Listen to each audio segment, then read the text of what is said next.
Puno ng kaba ang dibdib ko habang pinipilit kong dahan-dahang huminga.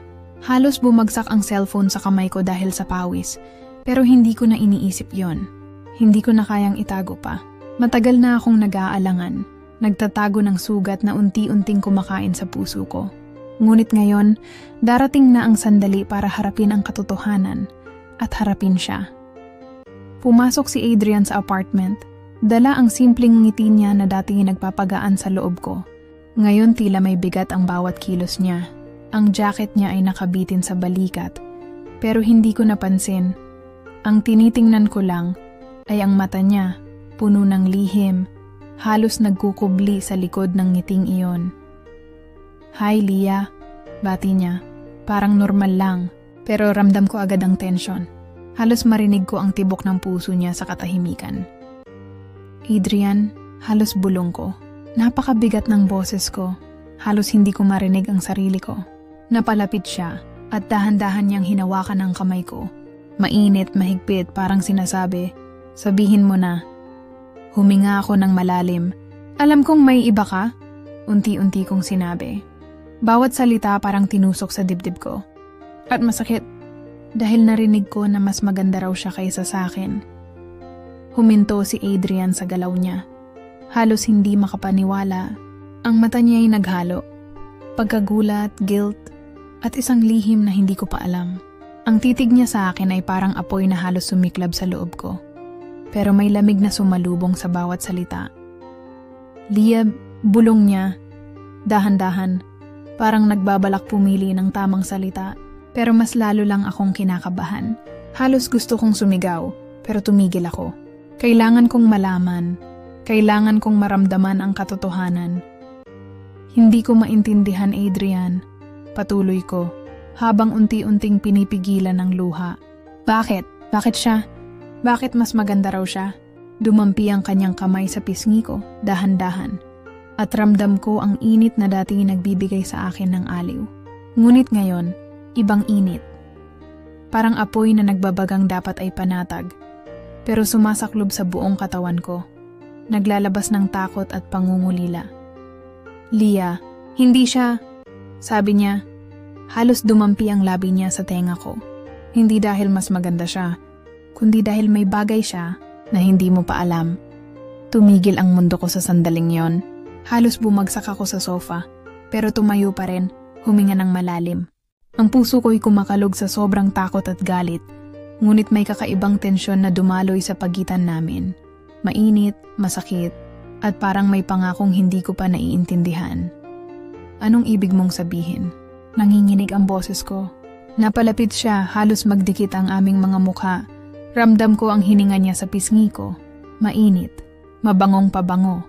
Halos nakakaistorbo sa normal kong paghinga. Tumayo siya ng diretso.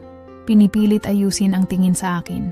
"Leah, may matagal na akong tinatago at ayokong masaktan ka. Pero kailangan mong malaman. May bahagi ako na hindi ko kayang itago kahit gaano ko kamahal ka." Napakunot ang noo ko. "Ano iyon?" Tanong ko, halong takot at curiosity. At sa katahimikan ng apartment, naramdaman ko na ang bigat ng susunod niyang sasabihin. Halos nagtitibok na ang mundo ko sa bawat segundo. Ramdam ko ang init ng kanyang kamay, ang tibok ng kanyang puso sa tabi ng akin, at ang bigat ng lihim na matagal na niyang kinikimkim. At doon nagsimula ang apoy na babalot sa akin. Ang apoy ng pagtatapat na hindi ko inakalang mas masakit kaysa sa simpleng pagkakanulo. Habang nakaupo ako sa sofa, nagiiwan ng malalim na bakas sa puso ang alaala ng gabing iyon. Para sa marami, simpleng gabi lang iyon. Pero para sa akin, parang oras na tumigil. Nag-ikot lang sa pagitan namin ni Adrian. Nasa sala kami noon. Halos gabi na. May ilaw lang mula sa lampara sa sulok ng kwarto. Hindi ko malilimutan ang paraan ng pagtitig niya sa akin. Ang init ng kamay niya sa akin kahit simpleng hawak lang. Nagkatawan kami ng magkasabay sa sofa. Magkahawak ang mga kamay. At bawat titig niya ay parang sinasabi, "Ikaw lang ang mahalaga sa akin." "Leah, ang saya ko kapag nandito ka." Bulong niya habang nakangiti. Napalapit siya, Halos dumikit ang noo namin. Ramdam ko ang hininga niya sa pisngi ko. Mainit, malapit at nakakapanginig. Tumayo ako, pero hinawakan niya ang braso ko at hindi ko na itinulak. Tawanan ang sumunod. Simpleng tawanan lang. Pero para sa amin, parang buong mundo namin ang umiikot sa kwarto. Ang bawat joke niya, ang bawat kwento ko, lahat ay nagiging espesyal sa init ng gabi. Ramdam ko ang halong kilig at kapanatagan. Para sa isang sandali, parang wala nang ibang tao sa mundo. Promise, Leah, kahit ano pang mangyari, hindi kita iiwan, bulong niya at napangiti ako. Napangiti rin siya, pero ramdam ko ang bigat sa mata niya. Hindi ko noon alam na iyon pala ang simula ng lihim na itinatago niya. Lumapit siya, dahan-dahan, at naglakad kami sa sofa. Napalapit ang mga mukha namin, halos dumikit ang mga labi. Hindi ko alam kung sinasadya niya o hindi. Pero ramdam ko ang init ng hininga niya sa labi ko. Isa itong simpleng haplos lang, pero para sa akin, nagbigay ito ng pangakong walang ibang makakatalo sa aming gabi. Ang saya ko kapag kasama kita, sabi ko, halos napapailing sa sarili ko. Hindi ko mapigilan ang puso ko. Kumakalog, nanginginig pero masaya. Ang gabi na iyon, ang init ng katawan niya sa akin. Ang tahimik na pagtahimik na puno ng pangako. Iyon ang nagpapatunay na mahal niya ako.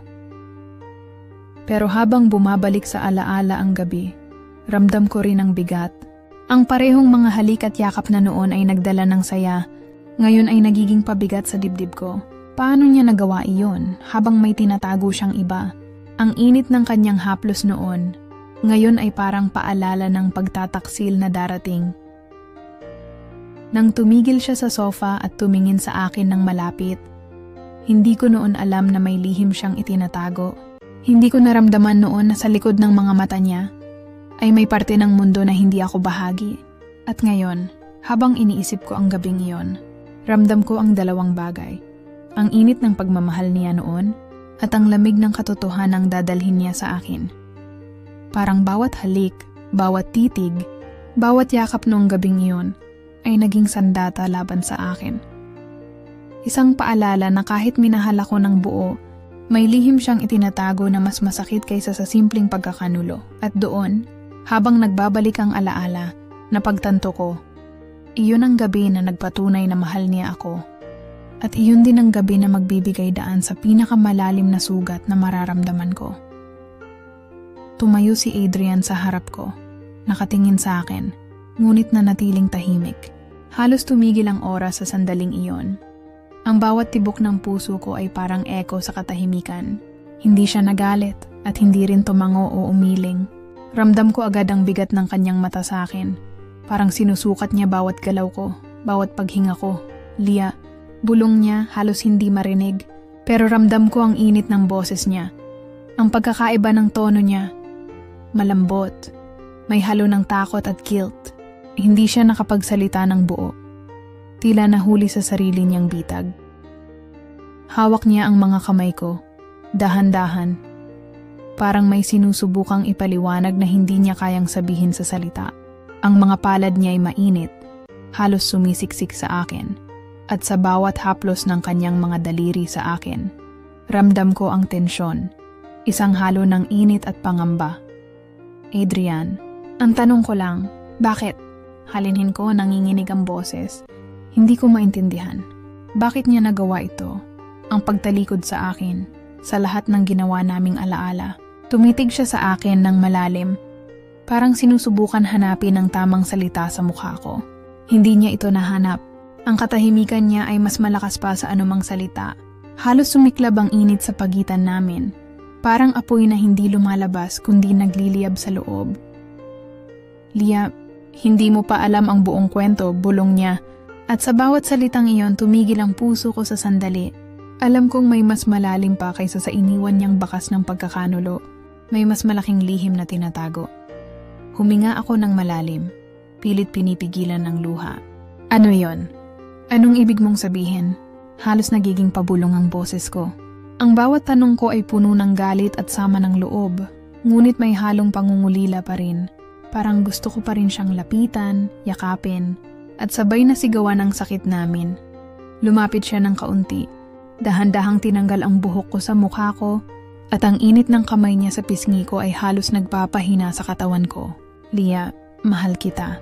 Bulong niya. Halos marinig lang sa tabi ng tenga ko. Pero may parte ako, isang parte ng buhay ko na hindi mo pa alam. At kailangan kong ipaliwanag. Nanatili akong nakapikit sandali. Pinipilit unawain ang mga salitang iyon. Ramdam ko ang pagkakaiba ng kanyang haplos ngayon.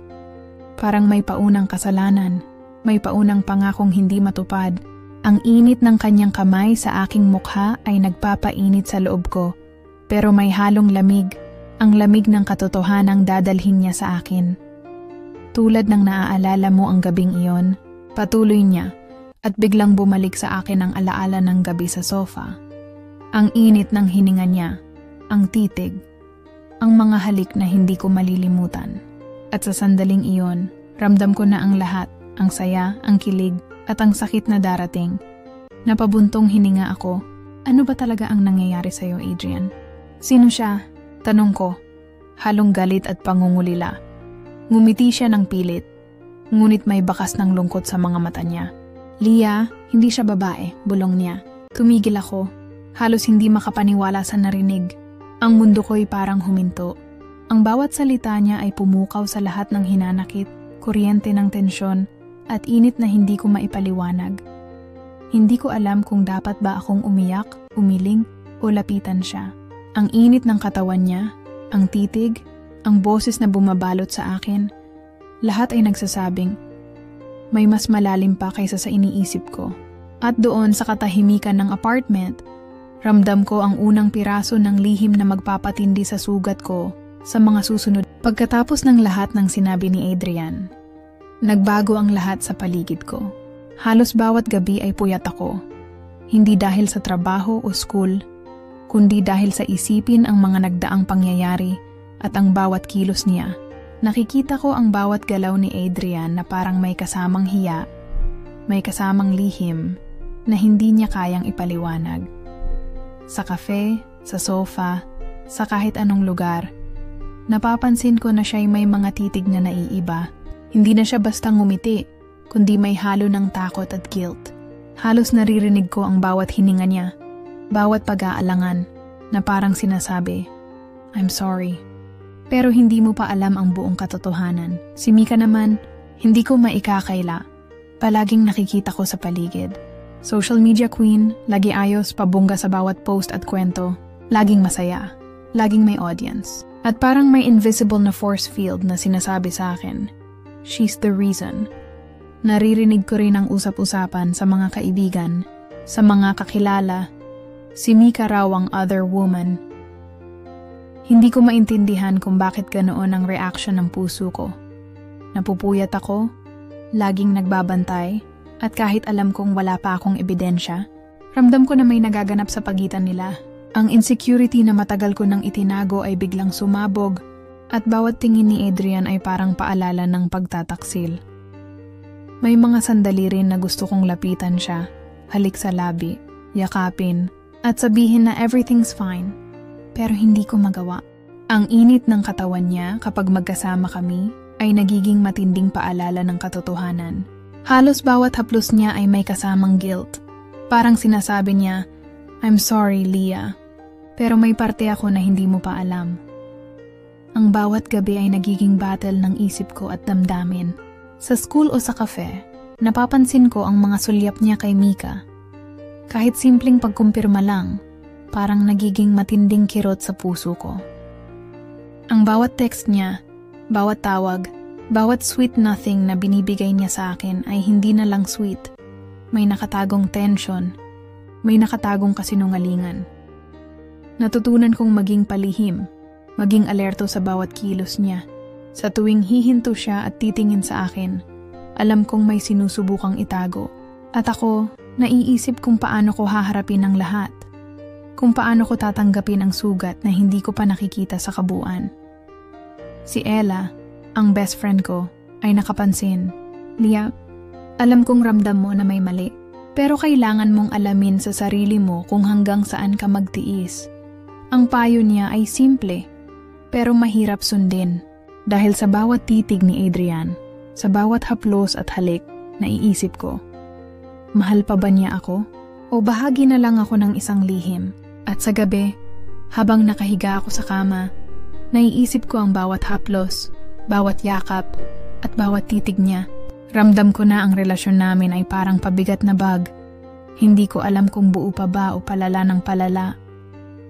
Ang init ng bawat sandali noon ay ngayoy nagiging mainit na sugat na hindi madaling pagalingin.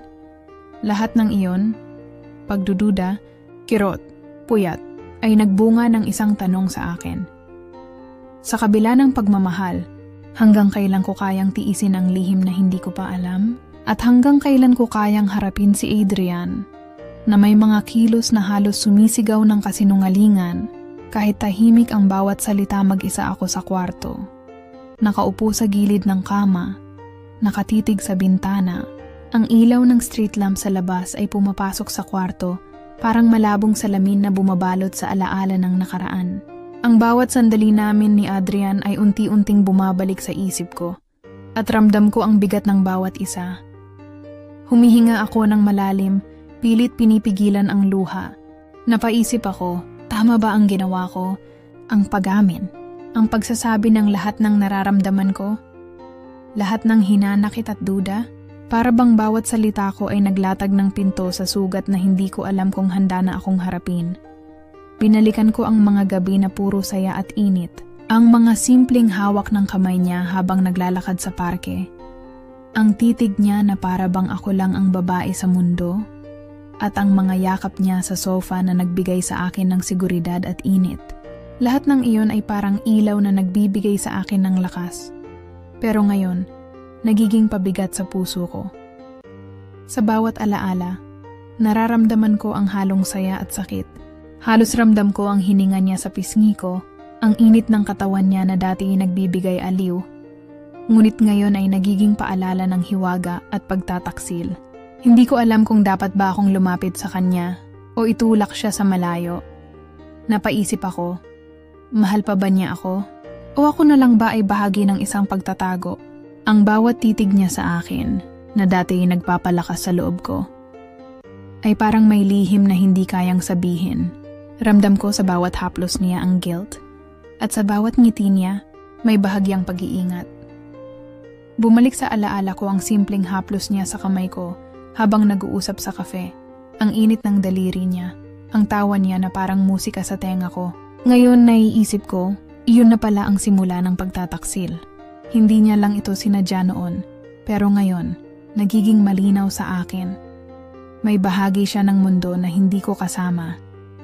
Habang nakaupo ako sa dilim, naiisip ko rin ang sarili ko. Hanggang saan ko ba kayang tiisin ang ganitong relasyon? Hanggang kailan ko pahaharapin ang bawat gabi na may duda? Bawat titig na naglalaman ng hiwaga? Ang puso ko ay sabik pa rin sa init ng pagmamahal niya, pero ang isip ko ay nagbabalak ng proteksyon. Isang paraan para hindi masaktan muli. Nakatitig ako sa bintana, iniisip ang tanong na hindi ko maalis sa isip.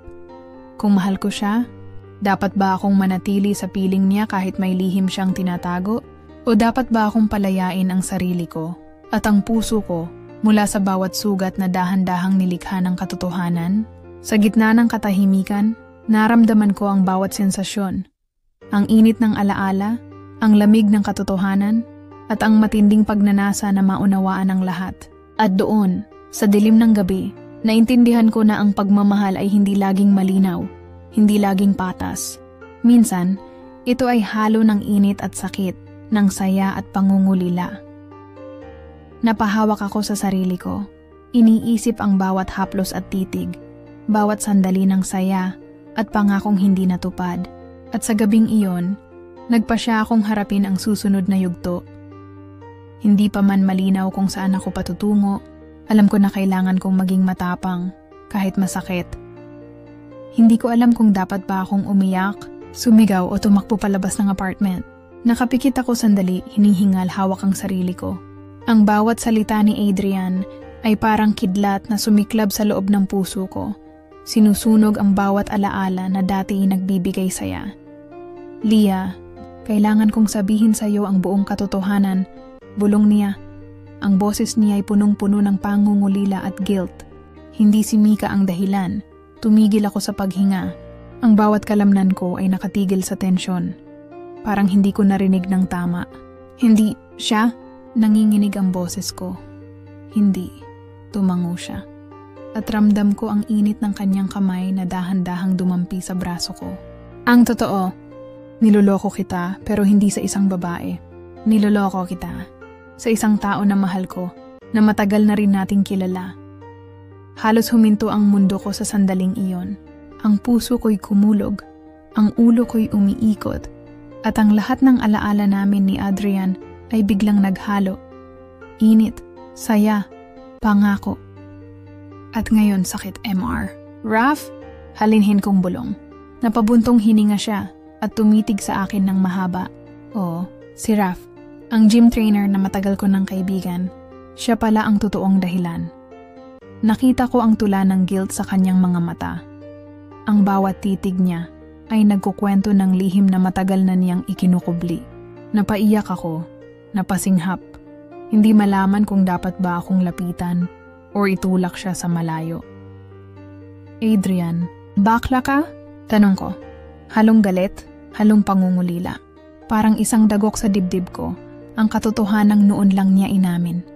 Tumango siya, at halos maramdaman ko ang bigat ng katotohanan sa bawat haplos ng kanyang kamay sa aking braso.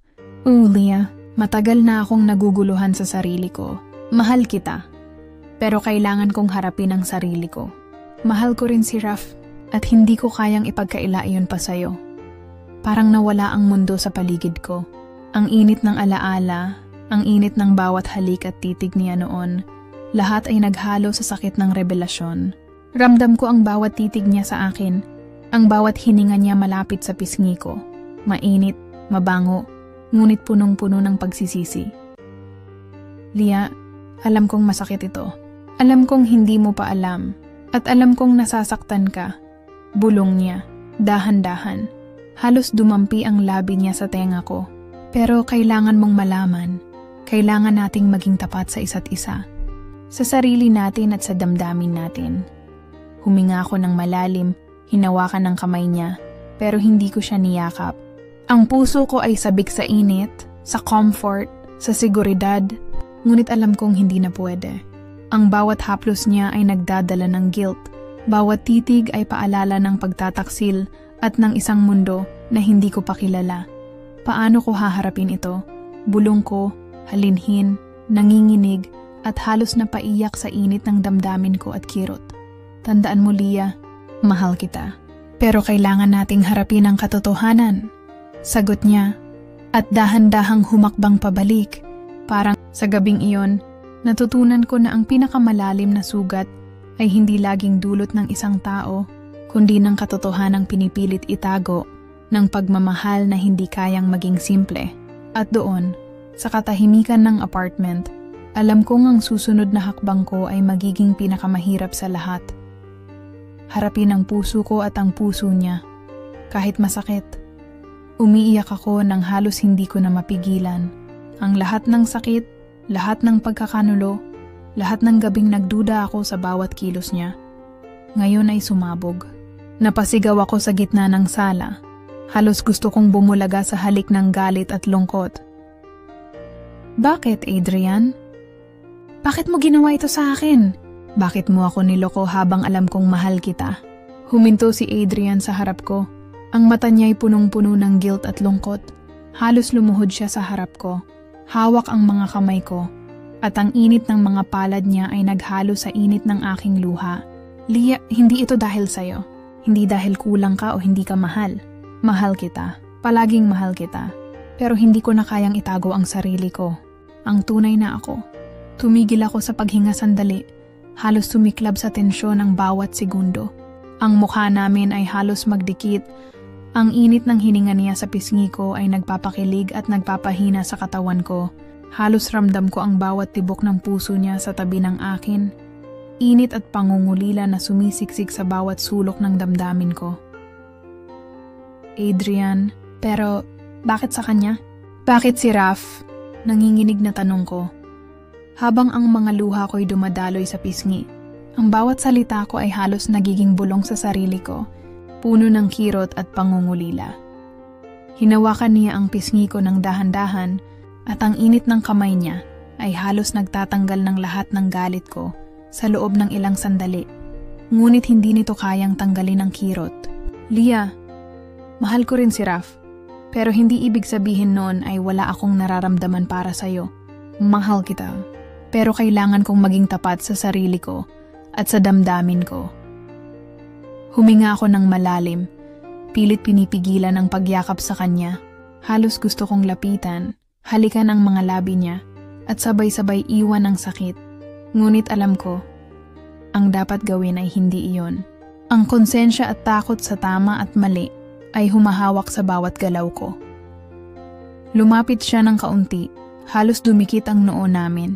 Leah, ramdam ko rin ang sakit mo. At masakit sa akin na nasasaktan ka. Ramdam ko ang init ng katawan niya sa tabi ko. Ang titig niya na puno ng pagsisisi at pangungulila. Ang bawat hininga niya ay nagpapakilig, nagpapahina sa akin. Pero alam ko na hindi pwede. Adrian, bulong ko habang hinahawakan ko ang mga palad niya. Hindi niyakap, hindi hinaplos sa labi. Ngunit ramdam ang bawat tibok ng puso niya sa tabi ng akin. Paano natin haharapin ito? Paano natin haharapin ang puso natin? Tumahimik siya sandali, pinisil ang mga kamay ko. Hindi ko alam, pero kailangan nating magdesisyon. Ang dapat nating gawin ay hindi base sa init ng damdamin, kundi sa tama at konsensya. Parang bumagsak ang mundo ko. Ang init ng bawat sandali sa kanya, ang halik ng kanyang titig sa akin, ang haplos ng kanyang mga kamay sa pisngi ko. Lahat ay nagiging matinding tensyon ng damdamin, gustong yumakap, gustong humarap sa init, ngunit nakatali sa tamang dapat gawin. At sa katahimikan ng apartment, nagtagpo ang aming mga mata. Ramdam ko ang bawat haplos, bawat luha, bawat titig, bawat tibok ng puso, ang matinding kalituhan ng damdamin. Halos magdugtong ang mga labi namin sa init ng sandali, pero nakatali kami sa konsensya, sa tama, sa takot. Ang bawat galaw ay nagiging matinding emosyonal na banggaan, ang climax ng lahat ng tensyon, init at kirot. Sa gabing iyon natutunan ko ang pinakamahirap na aral. Minsan, kahit gaano mo kamahal ang isang tao, may hangganan ng init na pwedeng yakapin, at may limitasyon ng puso mo sa tama at mali. Lumipas ang mga araw, at unti-unti, ang matinding init at kirot ay napalitan ng katahimikan. Hindi ibig sabihin na natapos na ang lahat. Ngunit nagkaroon kami ng pagkakataong huminga at magmuni-muni sa mga nangyari. Ang mga luha ko ay lumamig at ang bawat haplos at titig na dati puno ng tensyon, ngayoy nagiging paalala ng aral at paglilinaw. Si Ella, best friend ko, ang naging ilaw sa gitna ng dilim. Palagi siyang nandyan, nakikinig, nakakaintindi, at nagbibigay ng payo na hindi hinuhusgahan. Leah, minsan hindi lahat ng pagmamahalan ay nagtatapos sa forever. Ang mahalaga, natutunan mo ang halaga mo at kung paano harapin ang puso mo, sabi niya. Habang hawak ang kamay ko sa kafe, habang iniisip ko ang mga sandali namin ni Adrian, ramdam ko ang bigat ng bawat alaala. Ngunit ramdam ko rin ang bagong lakas na dumarating sa akin. Ang init ng katawan niya sa bawat haplos noon, ang titig na parang ako lang ang mundo niya. Lahat ay hindi na nagiging sugat kundi paalala ng pagmamahal na minsan naming ibinahagi. Si Adrian naman, unti-unti kong nakita ang pagbabago sa kanya. Hindi niya tinanggal ang sarili niya sa akin sa unang pagkakataon, ngunit ramdam ko na natutunan niyang humarap sa sarili. Ang guilt na dati naglalagay ng distansya, ngayoy nagiging katapatan. Leah, salamat sa lahat ng pagmamahal mo at sa pag-intindi mo sa akin. Hindi ko kayang maging ganap na totoo noon. Pero ngayon, handa na akong humarap sa sarili ko. Bulong niya sa akin sa isang tahimik na gabi habang magkasabay kaming nakaupo sa balkonahe, nakatingin sa bituin. Hindi namin pinilit ang init ng bawat sandali. Walang yakap na puno ng halik o halik sa labi. Ang init ay naging katahimikan. Ang haplos ay simpleng hawak ng kamay at ang titig ay pag-intindi. Hindi ito nangangahulugang wala na ang damdamin. kundi may hangganan na sa tama at konsensya. Habang naglalakad ako pa uwi mula sa kanya, ramdam ko ang bagong lakas sa puso ko. Natutunan kong hindi lahat ng pagmamahal ay kailangang maging para sa forever, ngunit mahalaga ang totoo at tapat na damdamin. At si Adrian, natutunan niyang yakapin ang sarili, tanggapin ang tunay na pagkatao, at harapin ang buhay ng walang kasinungalingan. Sa wakas, ang init ng tensyon at sakit ay napalitan ng malinaw na desisyon. Mahirap man, ngunit parehong pinili naming maging totoo kaysa magpatuloy sa kasinungalingan.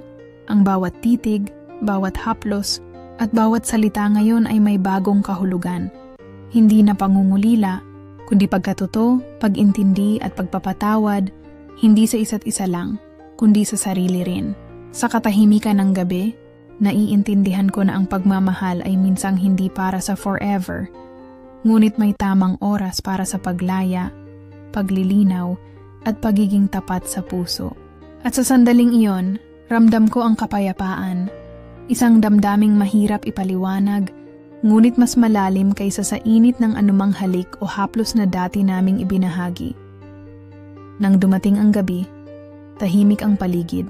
Magkasama kami ni Adrian sa tapat ng bintana sa sala, nakatingin sa mga ilaw ng lungsod, parang maliwanag at malabo sa parehong oras. Hindi kami magkasintahan, hindi rin magkaaway. Dalawa kaming taong minsang nagmahalan ng tapat. Ngunit natutunan na ang pagmamahal ay hindi laging sapat. Huminga ako ng malalim. Ramdam ang malamig na hangin na pumapasok sa bintana. Ang bawat sandali ng init, haplos, at titig niya ay lumipas. At ang puso ko ngayon ay puno ng katahimikan. Hindi lungkot lang, hindi rin saya lang, kundi isang halo ng pag-unawa sa sarili at sa nangyari. Lia, bulong niya mahina, ngunit malinaw. Salamat sa lahat. Sa pagmamahal, sa pagtitiis, at sa pagtanggap sa akin. Hinawakan niya ang kamay ko sa simpleng paraan, hindi tulad ng dati. Ngunit ramdam ko ang tibok ng puso niya, parang sinasabi ng bawat daliri, "Thank you," at "Paalam." Tumingin ako sa kanya at nakita ko ang parehong lungkot at pag-intindi sa kanyang mga mata. Alam namin pareho, walang nagwagi, walang natalo, may natutunan. Ang relasyon namin ay nagbigay ng init at kilig, ngunit natutunan naming mas mahalaga ang katotohanan kaysa sa kasinungalingan at ang kapayapaan kaysa sa apoy ng damdamin. Tumahimik kami ng ilang sandali, pinapanood ang bawat ilaw na kumikislap sa dilim ng lungsod. Ang bawat titig niya sa akin ay nagdala ng alaala. Ang halik sa sofa, ang haplos sa kamay, ang titig na nagpakiramdam sa akin na ako lang ang babae sa mundo. Ngunit ramdam ko na ang lahat ng iyon ay bahagi na lamang ng nakaraan. Adrian, minsan, hindi ko alam kung tama ba ang nararamdaman ko noon. Bulong ko. Halos hindi ko marinig ang sarili ko. Pero ngayon, naiintindihan ko na may mga pagmamahalan na hindi para sa forever. Ngumiti siya ng mahinahon at tumango. Lia. At natutunan kong mahalin ang sarili ko ng mas tapat kaysa kailanman. Salamat sa lahat. Habang dahan-dahan kaming naghiwalay ng distansya, ramdam ko ang isang kakaibang katahimikan sa loob ko. Hindi lungkot, hindi galit, kundi kapayapaan. Ang init ng damdamin namin noon ay nanatili sa alaala, ngunit hindi na rin nagdudulot ng sakit. Parang naglagay kami ng hangganan sa pagmamahal. May simula at may wakas. Habang naglalakad ako pa uwi, naiwan sa isip ko ang isang tanong. Kapag ang pagmamahal ay parehong tama at mali, alin ang pipiliin? Ang apoy ng damdamin na minsang nagbigay init at kilig o ang kapayapaan ng konsensya na nagbibigay katahimikan at kalayaan? Hindi ko alam ang sagot at marahil ay hindi rin. Ngunit ramdam ko na sa pagdaan ng panahon, ang pinakamahalaga ay ang katapatan sa sarili, sa damdamin at sa puso. Minsan, mahalin ang tama ay mas masakit, ngunit mas makapangyarihan kaysa sa pansamantalang init ng damdamin. Sa huling sandali ng gabi, huminto ako sa gitna ng kalsada, huminga ng malalim at pinanood ang ilaw ng lungsod na kumikislap. Parang musika ang katahimikan, paalala ng lahat ng nangyari at paalala ng bagong simula. Hindi kami magkasintahan, ngunit parehong natutunan ang pinakamahalagang aral. Ang pagmamahal ay hindi laging tungkol sa pagkakaroon, kundi sa pagiging tapat at sa paglaya sa puso.